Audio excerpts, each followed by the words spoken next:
நாமத்தில் இந்த வாழ்த்துக்கள் ரெண்டு வாட்டி சொன்னாதான் சொல்றீங்க. சொன்னாங்க சொல்லவே மாட்டாங்க. தேவனுடைய வார்த்தைகளை நாம் படிக்கலாம். ஆதியாகமும் 2ஆம் அதிகாரம் அதனுடைய 15வது வசனத்தை நாம் வாசிக்கிறோம்.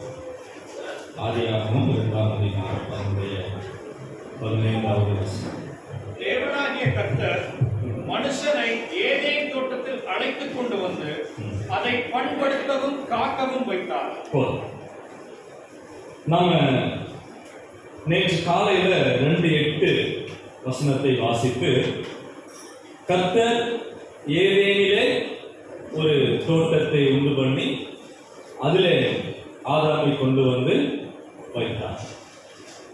ஏதேன் அப்படின்னா என்ன அர்த்தம்? மகிழ்ச்சி. தேவன் மகிழ்ச்சியான ஒரு இடத்தில கொண்டு வந்து யாரை வச்சாரு? ஆதாமை வைத்தார் என்று நாம பார்க்கிறோம். அப்ப மகிழ்ச்சியான ஒரு இடத்துல ஆதாமை கொண்டு வந்து வைத்தார் அப்படின்னு சொன்னா, அந்த மகிழ்ச்சி ஏன் ஏதேனில இருக்கு அப்படின்னா, அங்க என்ன இருக்கு? கர்த்தருடைய பிரசன்னம் இருக்கிறது, கர்த்தருடைய சத்தம் இருக்கிறது. நாம எதுல மகிழ்ச்சி அடையணும்? அவருடைய பிரசன்னத்திலேயும் அவருடைய சத்தத்திலேயும் நாம் என்ன செய்யணும்? மகிழ்ச்சியா இருக்கணும். அதாவது தோட்டத்துல பழம் இருக்கு, பூக்கள் இருக்கு, ஆறு ஓடுது இல்லையா, நிறைய இருக்கு. ஆனா ஆதாமுடைய மகிழ்ச்சி அதுல இல்லை. சரியா? அதுல மகிழ்ந்தோம் அப்படின்னு சொன்னா அது தற்காலிகமானவைகள் இல்லையா? அவைகள் தற்காலிகமானவைகள். அதுல நம்முடைய மகிழ்ச்சி இருக்கக்கூடாது. நாம எதுல மகிழணும் அப்படின்னு சொன்னா, தேவ பிரசன்னத்திலேயும் தேவ சத்தத்திலேயும் நாம என்ன பண்ணணும்? மகிழ வேண்டியவர்களாக நாம இருக்கிறோம். சரி, இன்றைக்கு நாம சிந்திக்க போற அடுத்த விஷயம் என்னன்னா, ஏதேனிலே ஒரு தோட்டத்தை உண்டு பண்ணி தேவனாகிய கர்த்தர் ஆதாமை கொண்டு வந்து வைத்தார். ஏன் வச்சாரு இல்லையா? நம்ம யோசிக்க வேண்டிய அடுத்த கேள்வி என்னன்னா, ஏன் கொண்டு வந்து வச்சார்? 2 காரணங்களை நாம அந்த வசனத்துல நம்ம வாசிக்கிறோம். எங்க 2ஆம் அதிகாரம் 15வது வசனத்துல 2 காரணங்களை நம்ம படிக்கிறோம். ஒன்று, பண்படுத்தவும்.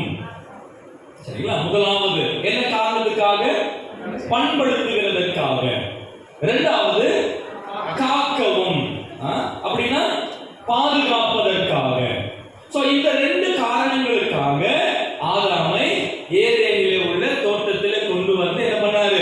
வச்சாரு அப்படின்றத நம்ம பார்க்கிறோம். சரி, பண்படுத்துறது அப்படின்னா என்னது? இல்ல, எதுக்கு பண்படுத்துவாங்க? விளைச்சலை கொடுப்பதற்கு. Very good. விருத்தியடைய செய்வதற்கு, கனி கொடுப்பதற்கு இல்லைங்களா? அது செழிப்பா இருப்பதற்கு என்ன பண்ணணும்? பண்படுத்தணும். நம்ம பாஷையில சொல்லணும்னா வளருவதற்கும் கனி கொடுப்பதற்கும் 2 வார்த்தைகள். ஒன்று வளருவதற்கு, 2வது கனி கொடுப்பதற்கு. இந்த 2 காரியங்கள் நடக்கணும்னா அது என்ன செய்யணும்? பண்படுத்த வேண்டும். இது முதலாவது. 2வது காப்பது அப்படின்னா என்னது? எதுக்காக காக்கணும்?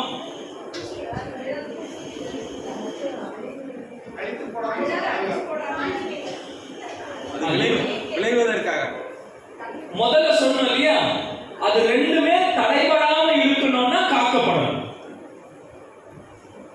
பண்படுத்துறது எதுக்காக? வளருவதற்கும் கனி கொடுப்பதற்கும். இப்போ நான் காக்கலன்னா எது நின்று போயிடும்? அது ரெண்டுமே நின்று போயிடும். அப்ப அது ரெண்டுமே நிக்காம இருக்கணும்னா என்ன பண்ணணும்? காக்கணும். நான் சொல்றது புரியுதுங்களா? சோ இது ரெண்டுமே வெவ்வேறான வேலைகள் அல்ல, இது ரெண்டுமே ஒரு நோக்கத்தோட செய்கிற ஒரு வேலைகளாக இருக்கின்றது. சரிங்களா? அப்ப ஆதாமை ஏதேன் என்னும் தோட்டத்துல எதுக்காக வச்சாரு? பண்படுத்தவும் காக்கவும் வச்சாரு அப்படின்றத பார்க்கணும். சரி, பண்படுத்துறது காக்கிறது இந்த ரெண்டு வேலைகள் ஆதாமுடைய வேலையா அல்லது ஏவாளுடைய வேலையா? ஏவாள் நல்லா தூங்கிட்டு இருக்கலாம் அப்படிங்களா? பொறுப்பு கொடுத்தது யாருக்கு? ஆதாமுக்கு தான். ஆனா ஏவாளுக்கு அதுல பங்கு இல்லைன்னு அர்த்தம் கிடையாது. யாருக்கு பங்கு இருக்கு? ஆதாமுக்கும் இருக்கிறது, ஏவாளுக்கும் இருக்கிறது. ஆனா கணக்கு யார் தான் கேட்பாரு? கணக்கு கேட்கறது ஆதாம தான். ஆனா அதுல ஈடுபாடு யாருக்கும் இருக்கிறது? ஏவாளுக்கும் இருக்கிறது. நல்லா கவனிச்சுக்கணும். அப்போ பண்படுத்துற வேலையையும் காக்குற வேலையையும் யார் யார் செய்யணும்? யார் யார் செய்யணும்? ஆதாமும் செய்யணும், ஏவாளும் செய்யணும். இது நல்லா புரிஞ்சுக்கணும். சரியா? இதுதான் நம்ம கான்செப்ட். சரிங்களா? இப்போ இந்த பண்படுத்துறதற்கும் காப்பதற்கும் ரெண்டு பேர் இணையணும். யார் யார் இணையணும்? ஆதாமும் ஏவாளும் இணையணும். சரிங்களா? நல்லா கவனிங்க. ஏற்கனவே கல்யாணம் ஆனவங்க இருக்கிறீங்க, நல்லது. சரிங்களா? உங்களை ஒன்றும் பண்ண முடியாது. சரி, உங்க பிள்ளைகளுக்கு கல்யாணம் பண்ண வேண்டிய ஒரு நிலையில நீங்க இருக்கலாம். பிள்ளைகள், வாலிப பிள்ளைகள் கல்யாணம் பண்ணக்கூடிய அந்த வயதுக்கு வர வந்திருக்கலாம். ஒருவேளை இப்ப இல்லைனாலும் அடுத்த 4-5 வருஷத்துலயாவது என்ன பண்ணுவீங்க? கல்யாணம் பண்ணுவீங்க, இல்ல பண்ணி வைப்பீங்க. இப்ப நீங்க நல்லா கவனிங்க. இந்த திருமணத்திற்கான கான்செப்ட், இந்த திருமணத்திற்கான கான்செப்ட்ல நல்லா கவனிங்க. ரெண்டு பேர் இணைகிறது எதற்காக அப்படின்னா இந்த ரெண்டு வேலைகள் நடக்கணும். என்ன வேலைகள்? பண்படுத்தப்படணும், காக்கப்படணும். பண்படுத்தப்படணும், காக்கப்படணும். நல்லா கவனிங்க. எது பண்படுத்தப்படணும்? தோட்டம். ஆண்டவர் கொண்டு வந்து எங்க வச்சாரு? தோட்டத்துல வச்சாரு. அப்ப எது பண்படுத்தப்படணும்? தோட்டம் பண்படுத்தப்படணும். எது காக்கப்படணும்? தோட்டம் காக்கப்படணும். அப்ப தோட்டம் பண்படுத்தப்படணும், தோட்டம் காக்கப்படணும். அப்ப தோட்டம் எது? மூணு விஷயங்களை சொல்லலாம். ஒன்று, உங்க தனிப்பட்ட வாழ்க்கை. ரெண்டு, உங்களுடைய குடும்ப வாழ்க்கை. மூன்று, உங்களுடைய சபையினுடைய வாழ்க்கை. சொல்ல புரியுதுங்களா?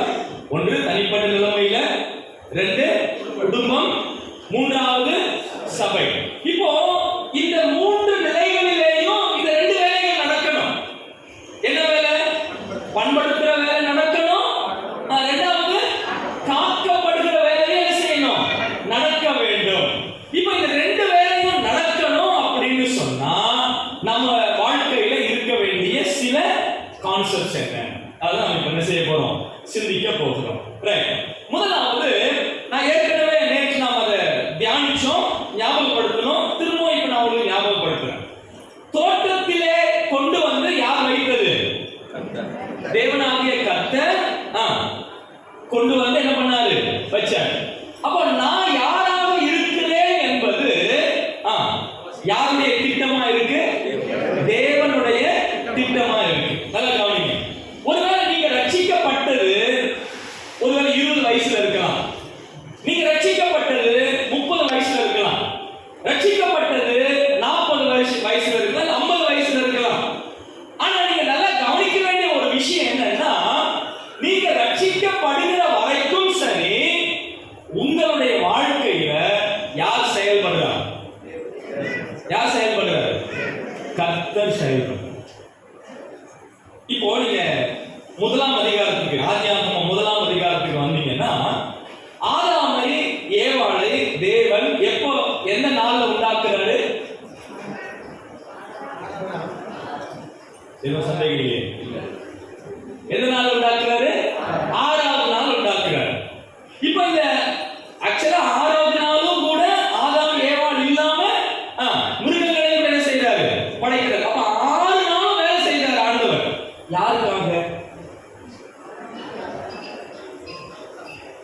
யாருக்காக? சொல்றது புரியுதுங்களா? ஆதாம் ஏவாள் இன்னும் வரல. ஆதாம் ஏவாள் இன்னும் வரல. பட் ஸ்டில் தேவன் யாருக்காக செயல்படுறாரு? ஆதாம் ஏவாளுக்காக தான் செயல்படுறாரு. முதல் நாள் துவங்கிய வானத்தையும் பூமியையும் படைச்சாரு, வெளிச்சத்தை படைச்சாரு.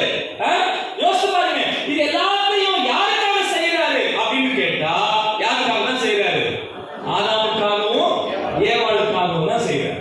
அப்ப நம்ம சிந்திக்க வேண்டிய ஒரு விஷயம் என்னன்னா, என்னுடைய வாழ்க்கையில தேவன் நேரடியாக செயல்படுறாரா அப்படின்னு நமக்கு தெரியாம இருக்கலாம். ஆனா தேவனுடைய செயல்பாடு இல்லாம என்னுடைய வாழ்க்கை இல்லை. இது நம்ம நல்லா புரிஞ்சுக்கணும். சில நேரங்கள்ல நம்ம பார்க்கும்போது நமக்கே ஒரு மாதிரி யோசனைகள் வரும்ல. என் மூக்கே இப்படி இருக்கு, என் மூஞ்சி ஏன் இப்படி இருக்கு, நான் ஏன் இந்த கலர்ல இருக்கிறேன், நான் ஏன் இவ்வளவு ஒல்லியா இருக்கிறேன். யோசிச்சிருக்கீங்களா? இல்லையா? யோசிக்காம யாரும் இருப்பாங்க? இருக்கு இல்லையா? கொஞ்சம் வாங்குவேன். 139ஆம் சங்கீதத்துக்கு வாங்க.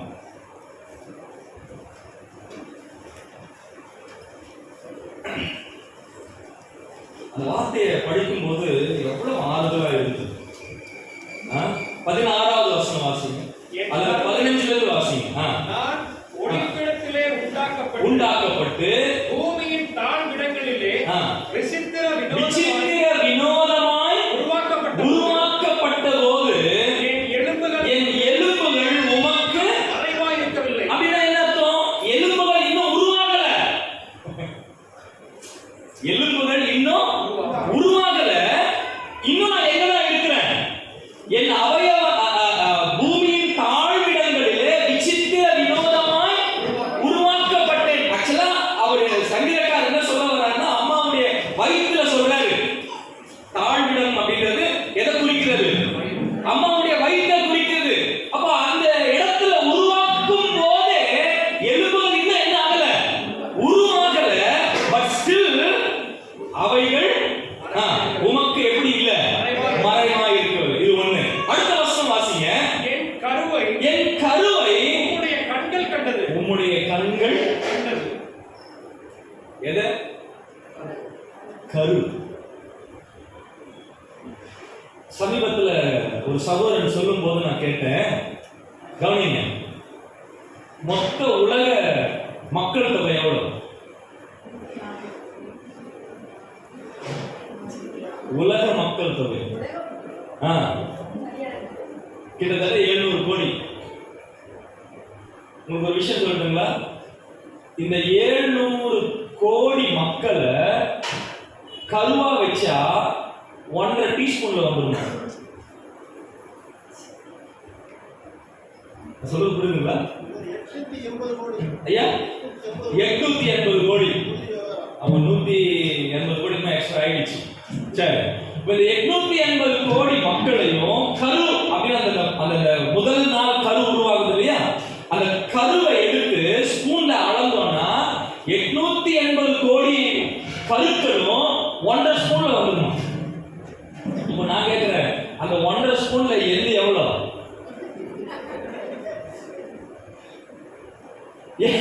என்னுடைய கருவடி அளவு எவ்வளவுங்க? ஆனா சங்கீதக்காரன் சொல்றான், என் கருவை கண்கள். நான் கருவா இருக்கும் போதே அழுத நீங்க என்ன பார்த்துட்டீங்க. You know me. You've seen me.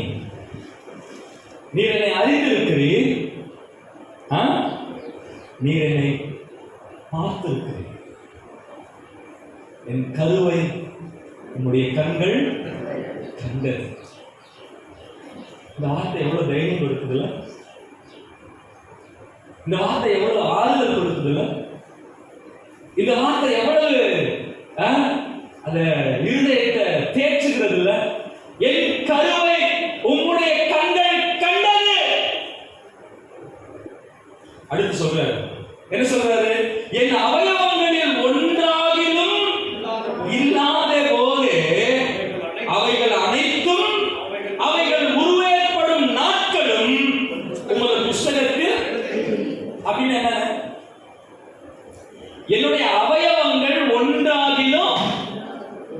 இல்லாதே போவே. அப்படின்னா நான் இன்னும் எப்படிதான் இருக்கிறேன்? கருவா தான் இருக்கிறேன். இன்னும் என்னுடைய அவயவங்கள் ஒன்றாகிலும் என்ன ஆகல, உருவாகல. ஆனாலும் அதுக்கு முன்பே, உருவாவதற்கு முன்பே அது உருவேற்படும் நாட்கள். அப்படின்னா என்ன அர்த்தம்னா, உங்க மூக்கு எப்படி இருக்கணும், உங்க கண்ணு எப்படி இருக்கணும், உங்க பல்லு எப்படி இருக்கணும், உங்க கால் எப்படி இருக்கணும், இதெல்லாம் பிளான் ஆஃப் காட். ஆண்டவர் எழுதி வச்சு பண்றாரு. நம்ம சொல்றது புரியுதுங்களா? பண்ணிட்டு எழுதல.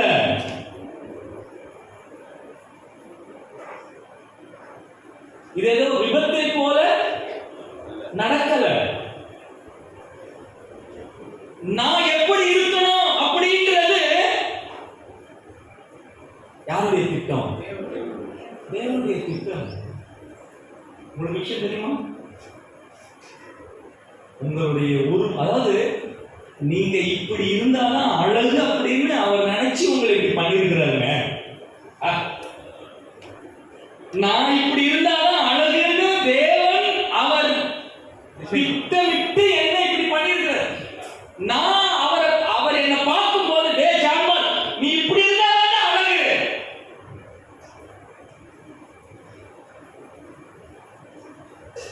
அப்படி இருக்கும்போது ஏன் நம்மள நமக்கு பிடிக்க மாட்டேங்குது?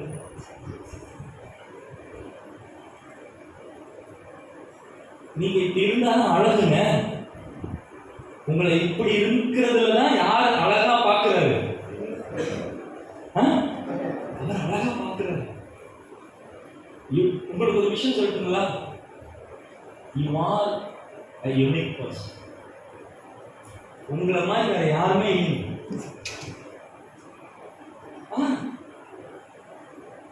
இவங்கள மாதிரி 7 பேர் இருப்பாங்க,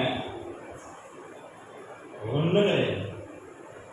நீங்க தான் ஸ்பெஷல் பீஸ், யூனிக் பீஸ். உங்களை மாதிரி வேற யாருமே கிடையாது. இன்னொரு விஷயம் சொல்லுங்களா? உங்களுக்கான திட்டம் அது உங்களுக்கு மட்டும்தான். என் திட்டத்துடைய ஜெராக்ஸ் காப்பியா யாரை வைக்கல, யாரையும் வைக்கல. இல்ல உங்களுக்கான ஜெராக்ஸ் காப்பியா இல்ல வேற யாரையும் வைக்கல. ஆண்டவர் அவரவர்களுக்கு என்று தனித்தனியே பண்ணிருக்கிறாரு. திட்டம் நீட்டி வச்சு அவரு என் தலைமுடியினுடைய விஷயத்துல ஒரு அக்கறை உள்ளவரா இருக்கிறார். இல்லையா? அதாவது அந்த வசனம் உங்களுக்கு தலைமுடியெல்லாம் என்ன செய்யப்பட்டிருக்கு, எண்ணப்பட்டிருக்குன்னு சொல்லியிருக்கு. ஆக்சுவலா அதோட அர்த்தம் நான் அதை படிக்கும்போது உண்மையிலே நான் உயர்ந்தேன். அவருடைய சித்தம் இல்லாம ஒண்ணு கூட என்ன ஆகாது, விழாது அப்படின்னு சொல்லி இருக்கு இல்லைங்களா? ஆக்சுவலா அந்த வசனத்தினுடைய அர்த்தம் பார்க்கும்போது தலைமுடியெல்லாம் எண்ணப்பட்டிருக்கு அப்படின்னா he knows by number. இப்போ ஒரு முடி கீழே விழுந்ததுன்னு சொன்னா 157வது முடி விழுந்திருக்குன்னு சொல்லுவார் ஆண்டவர். சொல்றது புரியுதுங்களா உங்களுக்கு? சரி, சும்மா கணக்கு போறது இல்ல. ஒவ்வொரு முடியினுடைய நம்பர் என்னன்னு அவருக்கு தெரியும். எவ்வளவு நல்லது. என் மேல எவ்வளவு அக்கறையா இருக்கிற ஆண்டவர், என் மேல எவ்வளவு அக்கறை உள்ளவரா இருக்கிறார். உங்க வாழ்க்கையை நீங்க பண்படுத்துறீங்களா? உங்க வாழ்க்கையை நீங்க காக்குறீங்களா? ஆண்டவர் எவ்வளவு விரும்பி இந்த வாழ்க்கையை உங்களுக்கு கொடுத்திருக்கிறாரு.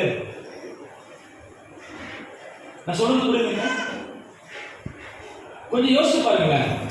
இந்த சங்கீதத்துல வாசிக்கும் போது படைப்புகளிலே நாம மகுடம், மணிமகுடம் நாம தான் இல்லைங்களா? படைப்புகளிலே மணிமகுடம் யாரு? நாம தான். ஏன்? அவருடைய சாயல். என்ன சாயல் நமக்கு? அதான் என்னது?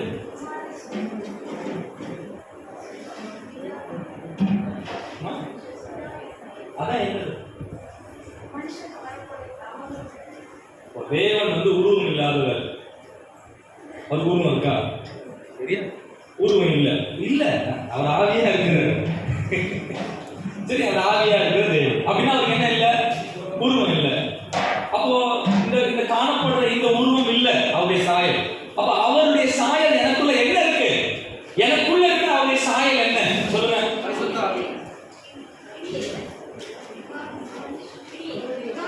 குணாதிசயங்கள். அதுதான் அவருடைய சாயல். அவருடைய குணங்களை எங்க வச்சிருக்கிறார்? நமக்குள்ள வச்சிருக்கிறார். நல்ல கவனம். அவருடைய குணாதிசயங்களை ரெண்டா பிரிக்கலாம். ஒன்று பகிர முடியாத குணாதிசயங்கள். பகிர முடியாத குணாதிசயங்கள் என்னென்ன? சர்வ வல்லவர், அது அவருடைய குணாதிசயம், அது அவருடைய பண்பு. அதை என்ன செய்ய முடியாது? பகிர முடியாது. சர்வ வல்லமை உள்ளவர், சர்வ வியாதி, சர்வாதிகாரம், இதெல்லாம் என்னது? அவருடைய குணாதிசயங்கள், அவருடைய பண்புகள். இத நம்மளோட என்ன பண்ண முடியாது? பகிர முடியாது. சரிங்களா? ஆனா பகிரக்கூடிய பண்புகள் உண்டு. என்னது? அன்பு, சாந்தம், சந்தோஷம், பரிசுத்தம், நீதி, நியாயம். சரிங்களா? சோ இது எல்லாமே பகிரக்கூடியவைகள். அப்போ ஆண்டவர் நமக்குள்ள வச்சிருக்கக்கூடிய சாயல் என்னது? அவருடைய குணாதிசயங்கள். கொஞ்சம் யோசிச்சு பாருங்க, நாம எவ்வளவு ஸ்பெஷல் அப்படின்னு ஆண்டவர் நம்ம பார்க்காம இருந்திருந்தா அவருடைய குணங்களை நமக்குள்ள வச்சிருப்பார். மிருகங்களுக்கு இல்லைங்க. மிருகங்களுக்கு வந்து இன்பில்ட், அவ்வளவுதான். அதாவது மொபைல் போன்லலாம் நாம வாங்கும் போது சில அப்ளிகேஷன்ஸ் எல்லாம் இன்ஸ்டால் பண்ணியே சில அப்ளிகேஷன்ஸ் வரும். சொல்ல புரியுதுங்களா? இப்போ அந்த இன்ஸ்டால்டு அப்ளிகேஷன்ஸ் வந்து அவ்வளவுதான். அதை என்ன பண்ண முடியாது? டெலிட் பண்ணவே முடியாது. மிருகங்கள் எல்லாம் அப்படிதான். நாய்னா இப்படிதான் இருக்கும், பூனைனா இப்படிதான் இருக்கும். அதை என்ன பண்ண முடியாது? மாற்ற முடியாது. பறவைகள்லாம் இப்படிதான் இருக்கும். ஆனா மனிதன் மட்டும்தான் தேவ சாயலிலே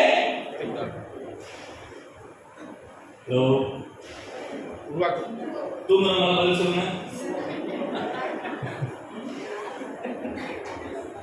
தூங்க. சரி, அப்ப மனுஷன் மட்டும்தான் தேவ சாயலிலே என்ன செய்யப்பட்டிருக்கான்? படைக்கப்பட்டிருக்கிறான். அப்போ மனுஷனுக்குள்ளே என்ன கொடுத்திருக்கிறார்? இப்ப சொல்லுங்க, நான் என்ன பண்படுத்துறது? நான் என்னை காப்பது. இப்ப சொல்லுங்க, நான் எதை பண்படுத்துறேன்?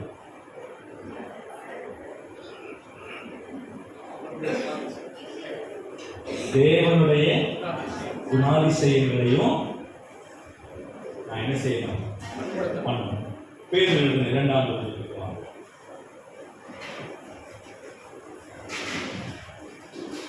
பேதுரு எழுதின 2ஆம் அதிகாரம் 1ஆம் அதிகாரம் 5, 6, 7 வசனங்களை வாசிங்க. இப்படி இருக்க நீங்கள் அதிக ஜாக்கிரதை உள்ளவர்களாய் உங்கள் விசுவாசத்தோட தைரியத்தையும் தைரியத்தோட ஞானத்தையும் என்னங்க விசுவாசத்தோட தைரியத்தையும் தைரியத்தோட ஞானத்தையும் ஞானத்தோட இச்சை அடக்கத்தையும் இச்சை அடக்கத்தோட பொறுமையையும் பொறுமையோட தேவ பக்தியையும் தேவ பக்தியோட சகோதர சிநேகத்தையும் சகோதர சிநேகத்தோட அன்பை கூட்டி வழங்குங்கள். எத்தனை? 7. இருக்கா? இதெல்லாம் என்னது? யாருடைய குணாதிசயம்? தேவனுடைய குணாதிசயம். கடைசியில சொல்லப்பட்ட 2 வார்த்தைகள் கவனிச்சீங்களா? கூட்டி. கூட்டினா என்னன்னா, முதல்ல நீங்க சேர்த்துக்க. வழங்குங்கள் அப்படின்னா மற்றவங்களுக்கு கொடு. நீங்க கூட்டாம மற்றவர்களுக்கு உங்களால் என்ன செய்ய முடியாது, கொடுக்க முடியும். அங்கதான் பண்படுத்துற வேலையும் காக்கிற வேலையும் இருக்கு. எதெல்லாம் கூட்டணும்? விசுவாசத்தை கூட்டணும், தைரியத்தை கூட்டணும். தைரியம் இருக்கு. மாமியார் மருமக சண்டை போடுறதுல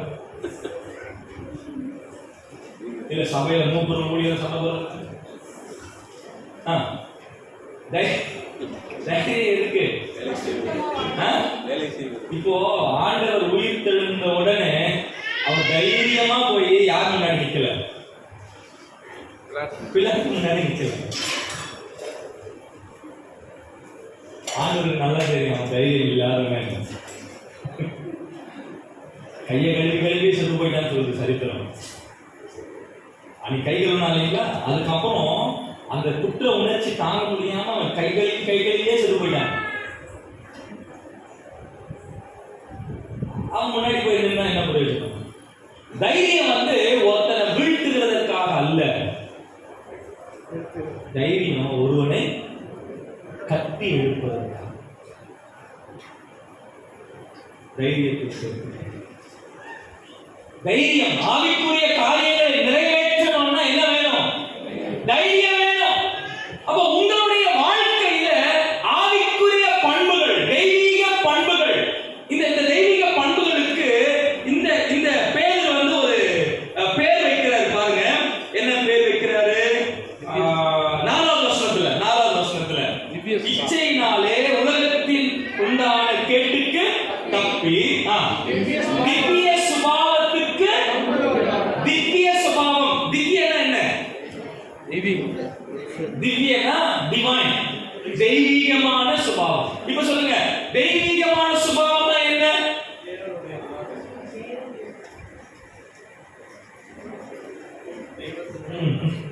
தேவனை ஒருவனும் ஒரு காலம் கண்டதில்லை, அவருடைய ஒரே பேரான குமாரனை அவரை வெளிப்படுத்தினார். அப்ப திவ்ய சுபாவம்னா இயேசு கிறிஸ்துவினுடைய சுபாவம். தெய்வீக சுபாவம் அப்படின்னா யாருடைய சுபாவம்? இயேசு கிறிஸ்துவினுடைய சுபாவம். இப்ப நீங்க நல்லா கவனிங்க, இந்த குணங்கள், விசுவாசம் என்ற அந்த குணம், அந்த சுபாவம், தைரியம் என்று சொல்லக்கூடிய அந்த சுபாவம், அடுத்தது ஞானம், இச்சையடக்கம், பொறுமை, தேவபக்தி, சகோதர சிநேகம், அன்பு, இந்த பண்புகள், இந்த குணங்கள், இந்த சுபாவங்களை நாம் கூட்டணும். நாம் என்ன பண்ணணும்? வளரணும். நாம் கூட்டணும். நல்ல கவனிங்க, இந்த காரியங்கள் எல்லாம் இப்ப 8 விஷயங்கள் சொன்னோம் இல்லையா? இந்த 8 விஷயங்கள்ல எனக்கு இந்த ஒண்ணு இல்ல அப்படின்னு யாருமே சொல்லக்கூடாது.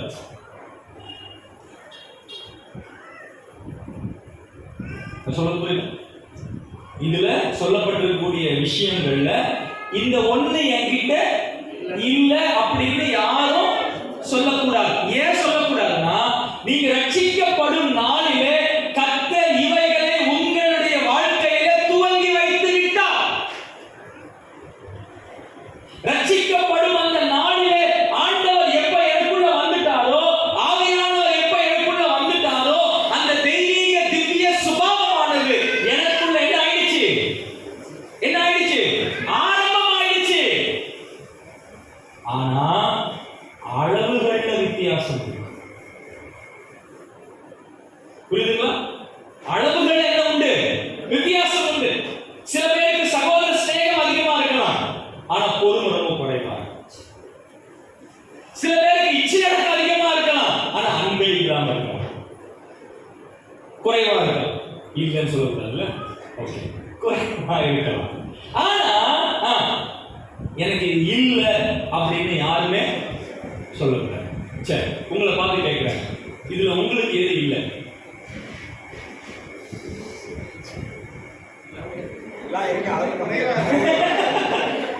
யாருக்கும் என்னையா இப்பதான் எதுவுமே இல்லைன்னு சொல்லக்கூடாதுன்னு கேட்டுட்டு எது இல்லைன்னு கேட்கறீங்களா? நீங்க கேட்கலாம், என்கிட்ட கேட்க மாட்டேங்கிறீங்களே.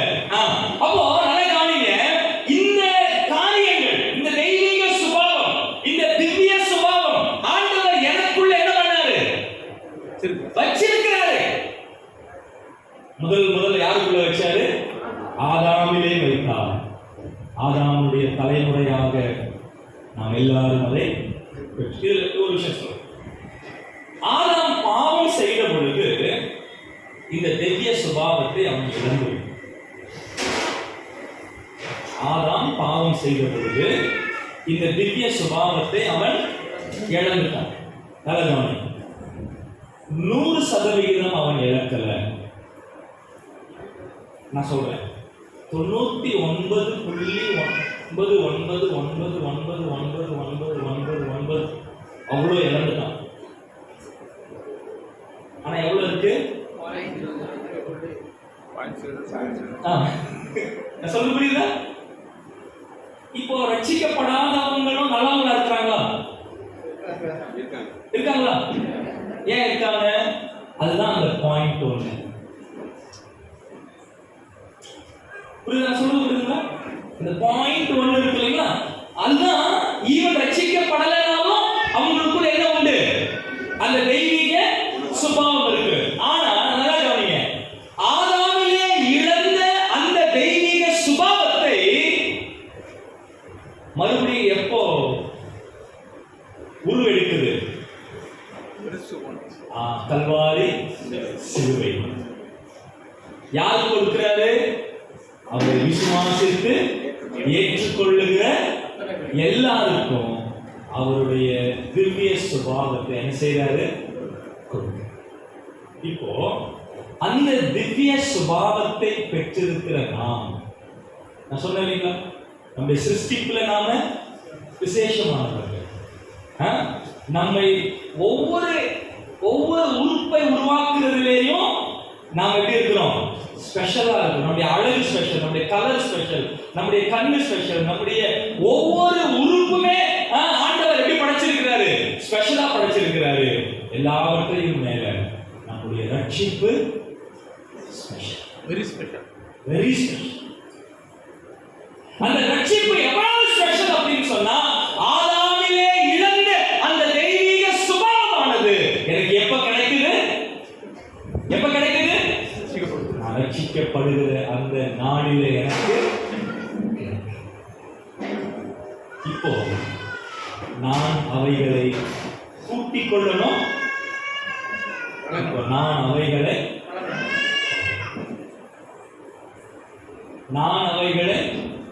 கூட்டிக் கொள்ளணும். நான் அவைகளை அதுக்குதான் 2 வேலை. என்ன வேலை? பண்படுத்துகிற வேலை மாத்திரம். உங்களுக்குள்ள இருக்கக்கூடிய திவ்ய சுபாவத்தை நீங்க பண்படுத்துறீங்களா?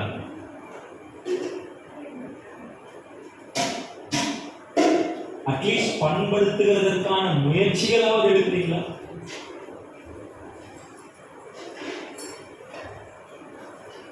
நிறைய பேருக்கு கோபப்படக்கூடாதுன்னு தெரியும். தெரியுமா? தெரியும். அதான் தெரியும். ஒரு 5 நிமிஷம் லேட் ஆச்சு நீங்க மெசேஜ் முடிக்கிறது. ஐயா முன்னாடி வந்து இன்னும் கூட அவர் முன்னாடி வந்ததுக்கு அப்புறமும் கூட இன்னும் 5 நிமிஷம் எக்ஸ்ட்ரா எடுத்துட்டேன்னு வைங்களா, இங்கே வந்துடுவார். சும்மா சொல்றேன். உடம்புல கொஞ்சம் உப்பு அதிகமாயிடுச்சுன்னா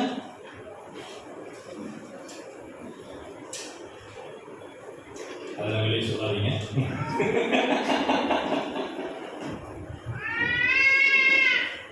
எனக்குள்ள இருக்கக்கூடிய திவ்ய சுபாவத்தை நான் வளர்க்கல அப்படின்னா, நல்லா கவனிங்க, நான் வளர்க்கல அப்படின்னு சொன்னா ஆட்டோமேட்டிக்கா பழைய சுபாவம் தான் என்ன ஆகும்?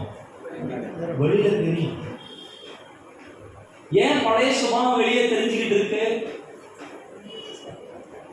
எது டாமினேட் பண்ணுது? புதிய சுபாவம் டாமினேட் பண்ணுதா இல்ல பழைய சுபாவம் டாமினேட் பண்ணுதா? ஏன்? ஏன்னா புதிய சுபாவத்தை நான் பண்படுத்தல, காக்கல. பண்படுத்தவும் காக்கவும் செய்யாததினாலே பழைய சுபாவங்கள். நீ உங்களுக்கு தெரிஞ்ச பழைய சுபாவத்தினுடைய சில குணங்களை சொல்லுங்க பார்ப்போம். கோபம் சொல்லுங்க. கசப்பு, வைராக்கியம், பொறாமை, எரிச்சல்,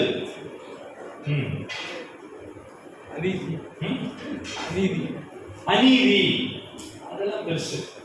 சின்ன சின்னதா சொல்லுங்க. சொல்லுங்க. முறுமுறுக்கிறது.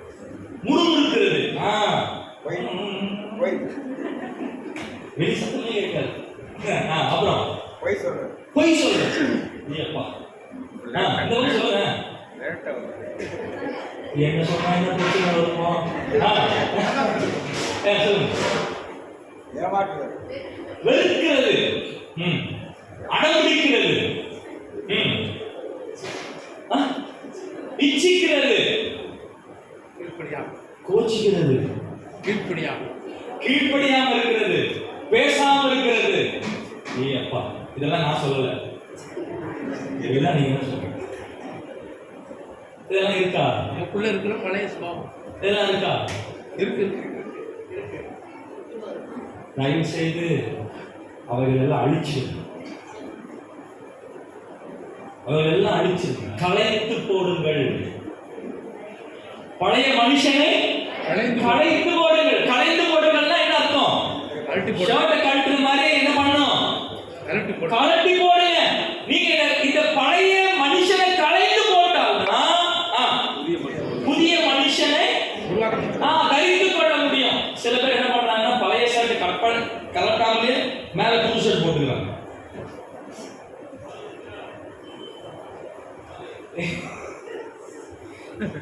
அதனாலதான் அவன் அங்கிருந்து வரும்போது அவனுடைய வாசனை முன்னாடி வரும். நறுமணம் வீசுகிறவனாய். நான் சொல்றது புரியுதுங்களா? ஒருத்தன் குளிக்காம எத்தனை நாள் மெயின்டைன் பண்ண முடியும்? குளிக்காம சட்டை மட்டும் மாறிக்கிட்டே வந்துட்டு இருக்கிறான்னு வைங்களேன், எத்தனை நாள் மெயின்டைன் பண்ண முடியும்? ஊட்டியில இருந்தா ஒரு வாரம் இருக்கு. ஐயா ஊட்டியில இருந்தா ஒரு வாரம். ஊட்டியில இல்ல, நம்ம கோவில்பட்டியில இருக்கிறோம். நீங்க ஊட்டிக்கு போறீங்க, நமக்கு சொல்லுங்க. 2 நாள் இருக்கு. 2 நாள் தாக்கு வச்சிடலாமா? 2 நாள் தாக்கு வச்சிடலாம். இப்போ 3ஆவது நாள் வரீங்க, நீங்க உள்ள வரல இன்னும். சுப்பையா வந்து இங்க இருந்து சொல்லிடலாம். யார் அது சுப்பையா? 3 நாள் குளிக்காம இருக்கு. சாரி, இங்க யாரும் சுப்பையா இருக்கீங்களா? இல்ல இல்ல. பழைய மனுஷனை களைந்து போடுங்கள், புதிய மனுஷனை தரித்துக் கொள்ளுங்கள். இப்படி அங்க வாசிங்களேன். 8வது வசனம், பேதுரு 2 பேதுரு 1ஆம் அதிகாரம் 8வது வசனம். இவைகள் எவைகள்? இந்த குணாதிசயங்கள் எல்லாம் உங்களுக்கு உண்டாயிருந்து பெருகினால். உண்டாயிருச்சா? எப்போ? ரட்சிக்கப்படும் போது உண்டாயிருச்சு. ஆனா அதோட நிக்க கூடாது. என்ன ஆகணும்? பெருகணும். பெருகினால் இப்ப வாசிங்க, உங்களை நம்முடைய கர்த்தராகிய இயேசு கிறிஸ்துவை அறிகிற அறிவிலே வீணரும் கனியற்றவர்களுமாய் இருக்க விடாது. ஒட்டாதுன்னா விடாது. எப்படி விடாது? வீணரா இருக்க விடாது, கனியற்றவர்களா இருக்க விடாது. வீணர்னா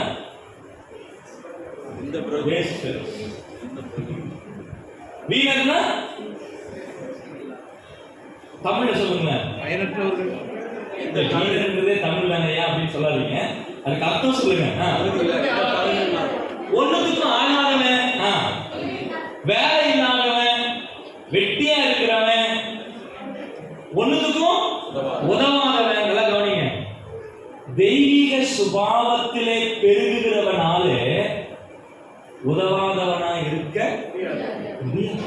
அந்த சுபாவம் விடாதான். அவனை ஒண்ணுத்துக்கும் உதவாதவனா அந்த திவ்ய சுபாவம் என்ன செய்யாது? விடாது. விடாது. you can't be a waste fellow. நீ ஒன்றுக்கும் பயனற்றவனாய் உன்னால் இருக்கவே முடியாது. அந்த தெய்வீக சுபாவம் உங்களை அப்படி இருக்க விடாது. இரண்டாவது, கனியற்றவர்களாய் விடாது. நாம் ஏன் பண்படுத்துறோம்? வளர்ந்து கனி கொடுக்கிறதற்கு. அப்ப இந்த திவ்ய சுபாவத்தை நீங்கள் உங்களுக்குள்ள வளர்த்துக் கொள்ளும் பொழுது உங்களை கனி கொடுக்காம இருக்கவே விடாது. அந்த திவ்ய சுபாவம் உங்களை கனி கொடுக்கிற நிலைமையில என்ன செய்யும்? உங்களை கொண்டு போகும். உங்களை கொண்டு போகும். எத்தனை பேருக்கு இங்க கர்த்தருடைய கையினால பயன்படுத்தப்படணும்னு விருப்பம் இருக்கிறவங்க இருக்கிறீங்க? எல்லாருக்குமே இருக்கு. என்ன பண்றீங்க? என்ன பண்றீங்க? திவ்ய சுபாவத்தை வளர்த்துக்கு. சொல்றது புரியுதுங்களா? என்ன பண்ணணும்? திவ்ய சுபாவத்தை வளர்த்துக்கணும். என்ன திவ்ய சுபாவம்? அங்க வாசிச்சோம் இல்லையா? விசுவாசத்தை வளர்த்துக்காங்க, தைரியத்தை வளர்த்துக்காங்க, இச்சை அடக்கத்தை வளர்த்துக்காங்க, சகோதர சிநேகத்தை வளர்த்துக்காங்க, அன்பை வளர்த்துக்காங்க. கவனிங்க, இவைகளை நீங்கள் பெருகினால், இவைகள் உங்களுக்கு உண்டாயிருந்து பெருகினால் நீங்கள் கனியற்றவர்களாகவும் வீணராகவும் அவைகள் உங்களுக்கு இருக்கவே விடாது. இருக்கவே விடாது. நீங்க அந்த ஃபுல்லா வாசிக்கும் போது நிறைய விஷயங்கள் தெரியும். 9ஆம் வசனத்துல இவைகள் இல்லாதவன் எவனோ, இவைகள் இல்லாதவன் எவனோ. இல்லாதவன் என்ன அர்த்தம்? அவைகளை பெருக்காதவன், வளர்க்காதவன். சரிங்களா? இவைகள் இல்லாதவன் எவனோ அவன் முன் செய்த பாவங்களை தான் சுத்திகரிக்கப்பட்டதை. அப்ப இவன் சுத்திகரிக்கப்பட்டவனா இல்லையா? இவன் ஏற்கனவே என்ன ஆனவன்? சுத்திகரிக்கப்பட்டவன், ரட்சிக்கப்பட்டவன், தேவனுடைய பிள்ளை. அவன் சுத்திகரிக்கப்பட்டதை மறந்து என்ன செய்யறான்? கண் சொருகி போன குருடனான். அவன் ரட்சிக்கப்பட்டவன் தான், கண்கள் திறந்தவன் தான்.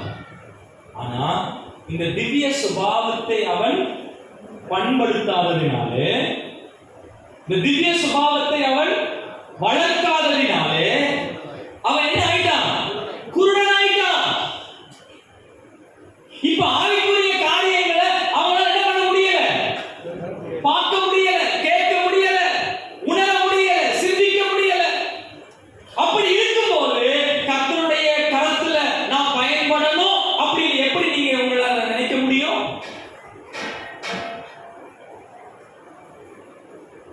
அடிப்படையாய் செய்ய வேண்டிய காரியங்களை நாம் செய்யும்போது தேவன் அதற்கான அவகாசங்களை முதல்ல நான் பேசக்கூடாது. முதல்ல இந்த வாழ்க்கை பேச. ஆண்டவர் நம்மளை ஏன் இந்த உலகத்துல வச்சார்?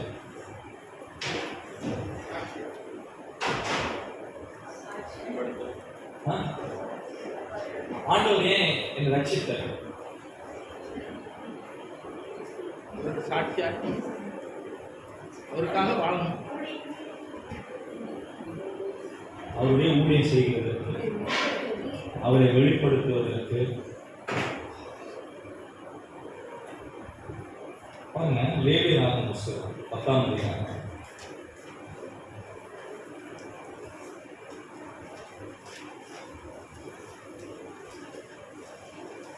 லேவியராகமம் புத்தகம் 10ஆம் அதிகாரம். இந்த இடத்துல ஒரு சம்பவம் நடக்குது இல்லையா? என்ன சம்பவம்? நாதாபும் அபியும் அந்நிய அக்னியை கொண்டு வந்து கர்த்தருடைய அக்கினி அவங்களை சுட்டெரித்து அவர்களை கொண்டு போட்டது. அந்நிய அக்கினினா என்ன? ஆண்டவர் கட்டளையிடாத அதான் என்னது? அறிவிடத்தில் இருக்கிற அக்கினி கிடையாது. அதாவது ஆசரிப்பு கூடாரத்துல 2 பீடங்கள் இருக்கு. ஒன்று பலிபீடம், இன்னொன்று தூபபீடம். இந்த தூபபீடத்துல தான் தூபம் போடுகிற அந்த தூப கலசம் இருக்கும். இந்த தூப கலசத்துல தான் நெருப்பு போட்டு தூப வர்க்கத்தை போட்டு அந்த தூபம் காட்டுகிற வேலை நடக்கும். இந்த தூப கலசத்துக்கு வர வேண்டிய அக்கினினா பலிபீடத்திலிருந்து வரணும். பலிபீடத்திலிருந்து வராத எந்த அக்கினியுமே அது அந்நிய அக்கினி தான். சொல்லுறது இப்ப புரிஞ்சுதா? அந்நிய அக்கினி என்னன்றது இப்ப இவங்க கொண்டு வந்தாங்க. அப்படி அந்நிய அக்கினி கொண்டு வரும்போது பலிபீடத்தை தொடாமல் தூபபீடத்தண்டையில வந்தாங்க. அதை கவனிங்க. பலிபீடம் சுத்திகரிப்பை குறிக்கிறது, தூபபீடம் ஊழியத்தை குறிக்கிறது. இப்ப நான் ஊழியம் பண்ணணும்னா முதல்ல எதை சந்திக்கணும்? பலிபீடத்தை சந்திக்கணும். பலிபீடத்துல நான் என்ன ஆகுறேன்? என்னை நான் சுத்திகரித்துக் கொள்ள வேண்டிய இடம் தான் என்னது? பலிபீடம். அங்க எனக்காக பலி செலுத்தப்படுகிறது, எனக்காக பாவ நிவாரணம் உண்டாகிறது. அங்கே நான் சுத்திகரிக்கப்பட்ட பின்பு அதுக்கப்புறம் தான் எங்க வரணும்? தூபபீடத்தை தொடுகிறதற்கு வரணும். பலிபீடத்தை சந்திக்காமல் தூபபீடத்திற்கு வருவேன் என்றால் நான் இன்னும் அசுத்தமானவனாதான் இருக்கிறேன். இப்ப சொல்லுங்க, நாதாபும் அபியும் தூபபீடத்தின் அண்டையில வரும் பொழுது எப்படி வராங்க? அசுத்தமா வரும். ஓகே, இப்ப சொல்லுங்க 10ஆம் அதிகாரம் 3வது வசனம். 10ஆம் அதிகாரம் லேவியராகமம் 10:3. அப்பொழுது மோசே என்னிடத்தில் சேருகிறவர்களால் நான் பரிசுத்தம் பண்ணப்பட்டு சகல ஜனங்களுக்கும் முன்பாக நான் மகிமைப்படுவேன் என்று கர்த்தர் சொன்னது இதுதான். கவனிங்க. என்னிடத்தில் சேருகிறவர்களால் நான் பரிசுத்தம் பண்ணப்படுவேன். பரிசுத்தம் பண்ணப்படுவேன் அப்படின்னா என்ன அர்த்தம்? என்னிடத்தில் சேருகிறவர்களால் நான் பரிசுத்தம் பண்ணப்படுவேன் அப்படின்னா என்ன அர்த்தம்? மகிமைப்படுவேன், கழுவப்படுவேன், தூய்மைப்படுத்தப்படுவேன். நான் அவரை தூய்மைப்படுத்துறேன். என்னிடத்தில் சேருகிறவர்களால் நான் பரிசுத்தம் பண்ணப்படுவேன் அப்படின்னு ஆண்டவர் சொல்றாரு. அதோட அர்த்தம் என்ன? நான் அவரை பரிசுத்தம் பண்றேன்னு அர்த்தமா? அவருடைய பரிசுத்தம் விளங்கும்.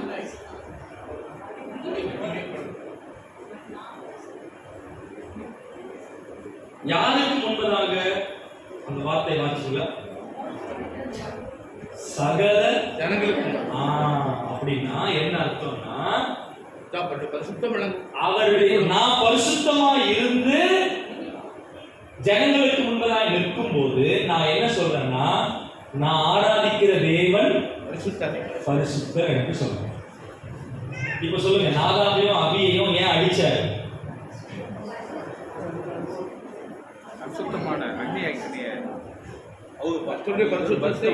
அதாவது அவங்க அசுத்தமா இருந்து தேவனை அவர்கள் அசுத்தமான நிலைமையில காட்டுறாங்க.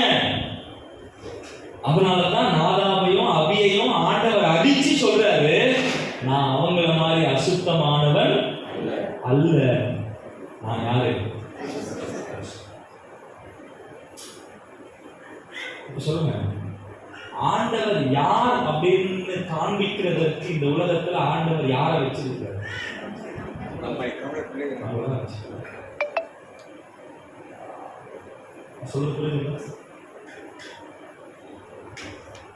தேவன் who the God is, அவரை வெளிப்படுத்த நான் தான் இருக்கிறேன். இப்போ நான் அவருடைய குணங்களை வெளிப்படுத்த நான் யாரை வெளிப்படுத்துறேன்? அவரை வெளிப்படுத்த. அதனால தான் அவருடைய குணங்களை நான் என்ன பண்ணணும்? பண்படுத்தணும். இப்போ நான் அன்பா இருந்தா நான் என்ன சொல்றேன்? நான் ஆராதிக்கிற தேவன் அன்பானவர். அன்பானவர் சொல்றேன். நான் சந்தோஷமா இருந்தா நான் ஆராதிக்கிற தேவன் சந்தோஷமானவர் சொல்றேன். நான் சொல்ல முடியும். நான் கோபப்பட்டா தேவன் கோபமானவர்னு சொல்றேன். என் தேவன் கோபப்படுறவர்னு சொல்றேன். மோசே ஏன் கானானுக்குள்ள போல?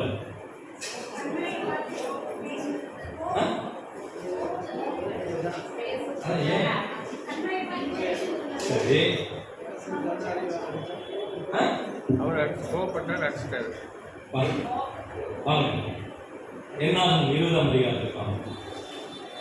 என்னாகும் 20ஆம் அதிகாரம். அங்க என்ன பிரச்சனை? என்ன பிரச்சனை? எங்க இருக்கிறாங்க அவங்க? ஓகே, இப்போ அவங்களுக்கு என்ன கிடையாது? தண்ணி பிரச்சனை.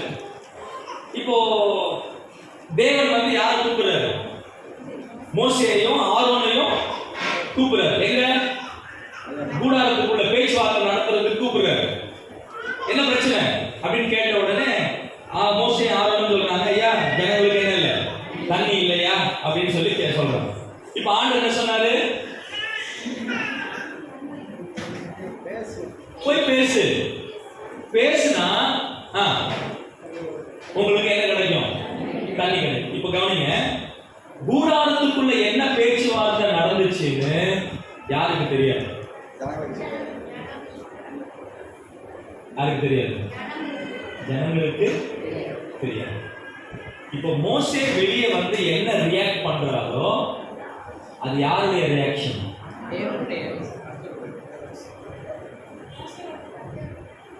கர்த்தருடைய ரியாக்ஷன். மோசே அடிச்சாரு அப்படின்னா ஜனங்க என்ன புரிஞ்சுக்கிறாங்க? கர்த்தர் அடிச்சு சொன்னாரா?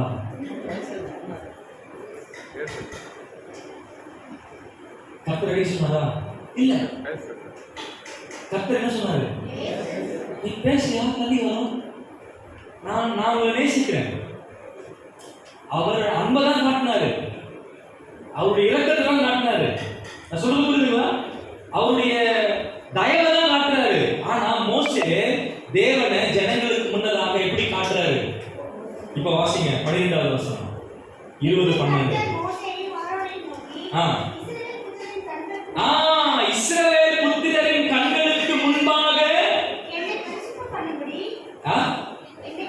என்னை பரிசுத்தம் பண்ணும்படி விசுவாசியாமல் போனபடியினால் இந்த சபையாருக்கு நான் கொடுத்த தேசத்துக்குள் நீங்கள் அவர்களை கொண்டு போவது அப்படின்னா தேவனை அவர்கள் ஜனங்களுக்கு முன்பதாக என்ன செய்யல? பரிசுத்தம் பண்ணல. அப்படின்னா நல்ல தேவனா காட்டல, தப்பா காட்டினாங்க. அன்பான தேவனை கோபக்கார தேவனா காட்டினாங்க. அதனாலதான் மோசே எங்க போகல? அடிச்சதுக்கு பேசுனதுக்கெல்லாம் கிடையாது. பெரிய பாவம் எது?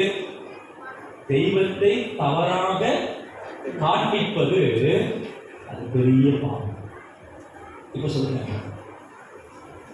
நாம எங்கெல்லாம் தேவனை தப்பா காண்பிக்கிறோம்?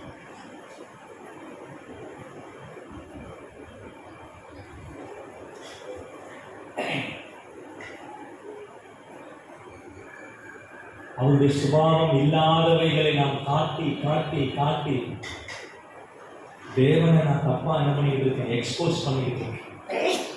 குடும்பமா இருந்தாலும் அப்படிதான். கணவன் தேவனுடைய குணாதிசயத்தை காட்டணும். மதியானம் பார்க்கலாம், குடும்ப வாழ்க்கையை பற்றி நம்ம ஈவினிங் செஷன் நம்ம பார்க்கலாம். தேவனுடைய குணாதிசயத்தை வெளிப்படுத்தணும். மனைவி தேவனுடைய குணாதிசயத்தை வெளிப்படுத்தணும். பிள்ளைகள் தேவனுடைய குணாதிசயத்தை வெளிப்படுத்தணும். சபையில ஊழியர் தேவனுடைய குணாதிசயத்தை வெளிப்படுத்தணும். மூப்பர்கள் தேவனுடைய குணாதிசயத்தை வெளிப்படுத்தணும். விசுவாசிகள் தேவனுடைய குணாதிசயத்தை வெளிப்படுத்தணும். அவருடைய பண்புகளை வெளிப்படுத்துகிறதற்காகத்தான் தேவன் நம்மை இந்த உலகத்தில் இன்னமும் வச்சிருக்கிறாரு. ஆனா எத்தனை இடங்களிலே எவ்வளவு நேரமாக நாம் ஆண்டவரை தவறாய் காட்டிக்கிட்டு இருக்கிறாங்க. ஏன்? பண்படுத்து பண்படுத்து பண்படுத்து அவருடைய சுபாவத்தை நாம் என்ன பண்றதில்லை? பண்படுத்துவதில்லை. அவைகளை நாம் வளர்ப்பது இல்லை, அவைகளை நாம் மெருகேற்றுவது இல்லை. நான் கேட்கிறேன், பதில் சொல்லுங்க. போன வருஷத்தை விட இந்த வருஷம் உங்க அன்பு வளர்ந்துச்சா குறைஞ்சிச்சா?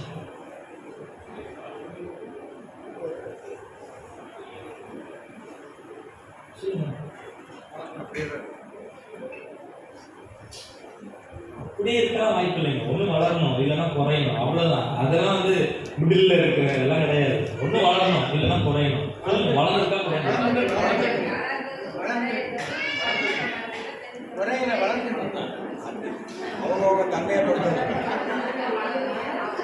உங்க பொறுமை வளர்ந்துச்சா குறைஞ்சிச்சா?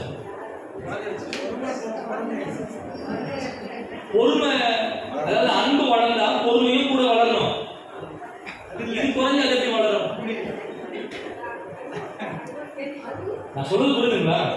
அன்பும் பொறுமையும் ஒண்ணுக்கு ஒன்று இணைஞ்சு இருக்கு. அன்பா இருக்கிறவன் கண்டிப்பா எப்படி இருப்பான்? பொறுமையா இருக்கும். அன்புல மட்டும் வளர்ந்துட்டோம், பொறுமையா தான் இருக்க முடியல. நல்லா கவனிங்க, பொறுமையா இருக்க முடியலன்னா என்ன அர்த்தம்? கோபப்படுறீங்கன்னு அர்த்தம். கோபப்படுற எப்படி அன்பு காட்டும்?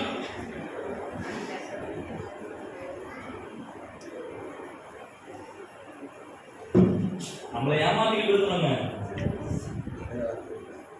தெய்வீக சுபாவத்தை காட்ட வேண்டிய நாம அதை பத்தி அக்கறையே இல்லை. நம்ம பிரச்சனையெல்லாம் சபைக்கு போனோம், அப்பத்தை சாப்பிடணும், ரசத்தை குடிக்கணும், பைபிள் ஸ்டடி போய் உட்காந்து வரணும், பிரேயர் மீட்டிங் முடிஞ்சா போவோம், இல்லைன்னா இப்படிதான் ஓடிட்டு உண்மையா இல்லையா? இதை தாண்டி நம்ம ஆவிக்குரிய வாழ்க்கையில் நம்ம எதை பத்தி யோசிக்கிறோம்? உங்களுடைய சுபாவங்களை பத்தி யோசிக்கிறீங்களா? என் அன்பு எப்படி இருக்கு? நான் உண்மையில சந்தோஷமா இருக்கிறேனா? நான் சமாதானமா இருக்கிறேனா? நீடிய பொறுமையுள்ளவனா இருக்கிறேனா? நான் தயவு காட்டுறவனா இருக்கிறேனா? இறக்கம் குணம் இருக்கா என்கிட்ட? இச்சை எனக்கு இருக்கா? இதெல்லாம் இல்லாம நான் என்ன விசுவாசி? இதெல்லாம் காட்டுறதுக்கு தான் ஆண்டவர் ரட்சித்தாரு. உங்களை நம்பி அவருடைய சுபாவத்தை உங்களுக்குள்ள கொடுத்திருக்க, அதை நான் காட்டாம நானும் விசுவாசி தான் சொல்லி எத்தனை வருஷமா நம்ம யாரை ஏமாத்திக்கிட்டு இருக்கோம்? யோசிச்சு பாருங்க. பழைய சுபாவத்தினுடைய குணங்கள் அதிகமா வெளியே வந்துட்டு இருக்கா, இல்ல புதிய சுபாவத்தினுடைய குணங்கள் அதிகமா வெளிப்படுத்திட்டு இருக்குமா அப்படின்னு யோசிச்சா நாம தைரியமா சொல்ல முடியும். பழைய சுபாவத்தினுடைய குணங்கள் தான் இப்ப அதிகமா வந்துட்டு இருக்கு. ஆனா அதை பத்தி நமக்கு அக்கறையே கிடையாது. அதை பத்தி நான் யோசிக்கிறதே கிடையாது. என்ன, நான் ஆராதனை பண்ணிட்டேன்னா நம்ம திருப்தி அடைஞ்சிக்கிட்டு இருக்கோம். ஸ்பெஷல் மீட்டிங் போயிட்டு வந்தோமா, பைபிள் ஸ்டடி போயிட்டு வந்தோமா, பிரதர் என்ன கத்துக்கிட்டீங்க?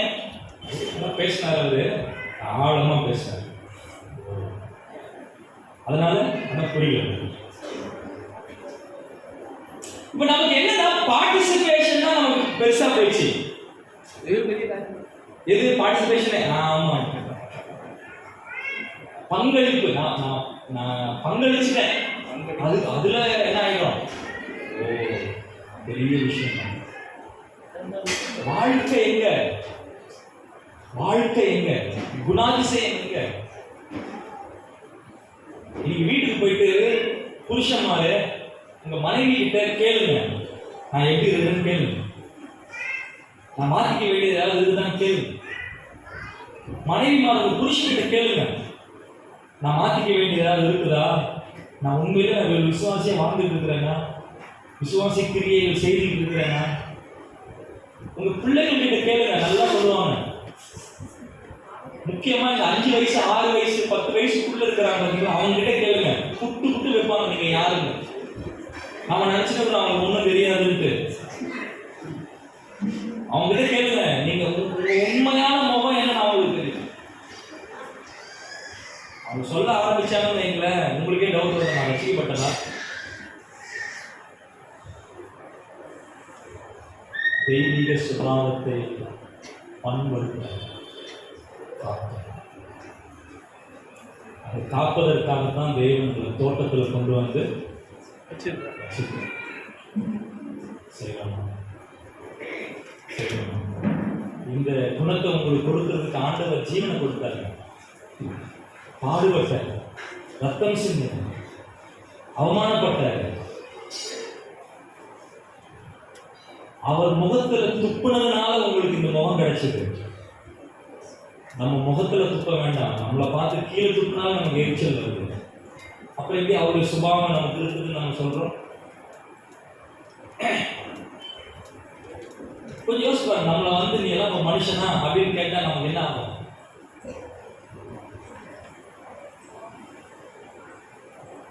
விருப்பம்னு வரும். ஆனா ஆண்டவரை பார்த்து நீ தேவகுமாரனா கேட்டாங்க, நீ கிறிஸ்துவான்னு கேட்டாங்க. அவர் என்ன பண்ணாரு? அமைதியாக தான் இருக்காரு. நமக்கு ஏன் எரிச்சல் வருது?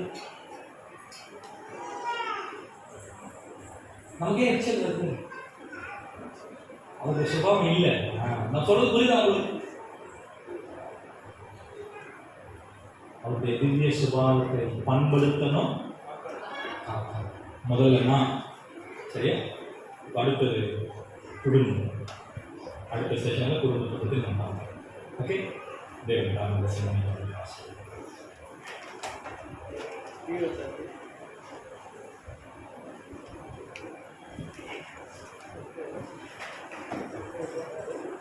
அடுத்த செய்திக்காக ஆண்டவருக்கு நன்றி செலுத்துவோம். தேவனின் குணம் நம்மிடத்தில் காணப்படுகிறதா? தெய்வீக குணம் ஒவ்வொருடைய உள்ளத்தில் இருக்கிறதா? நாம் தோட்டத்தில்